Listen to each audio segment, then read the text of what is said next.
Hey folks, this is Mr. Curtis over at Oakwood again.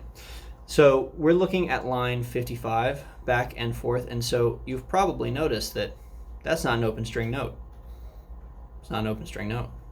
It's got F sharps in it, it's got G's in it. Shoulder holders, cellos, you guys are using third and fourth finger.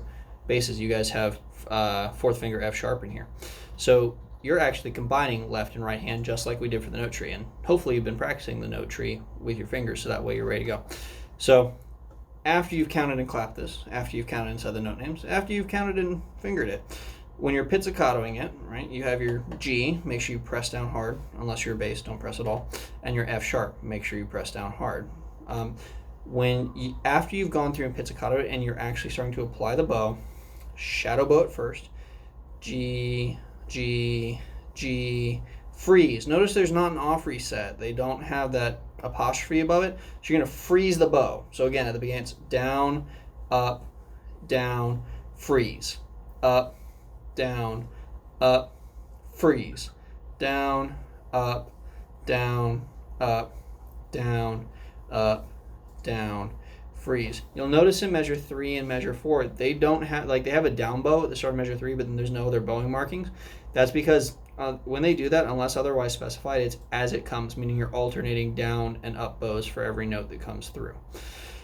So set your metronome to 45. As always, check your bow hold, check your left hand, and when you are combining right and left hands, even though you will be pressing hard with your left hand, that does not equate to pushing the bow down on the strings. Otherwise, you'll get this nasty sound. You've had enough of that? Good. So have I. So don't do it in your own practice. Make sure that the bow, especially at the frog's heavy. You don't need as much weight at the frog. Let the bow glide over the strings. Make your best possible sound. Set your metronome to 45. Go through all your steps, and it should sound something like this. Ready, and here I go. Freeze, change your fingers.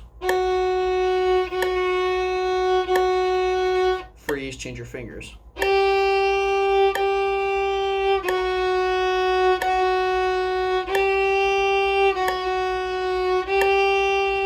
Freeze. Don't be afraid. Honestly, I would put most of your effort in the last 2 measures of this. It's where you're going to need the most work. You're probably going to need to spend the most work on the last measure of this. G, F sharp, E. Make sure that your bow and your fingers are moving together so that way there's no weird wishy-washiness. If you're not careful and your fingers and your bow aren't moving at the same time, you'll get something like this. Doesn't sound good.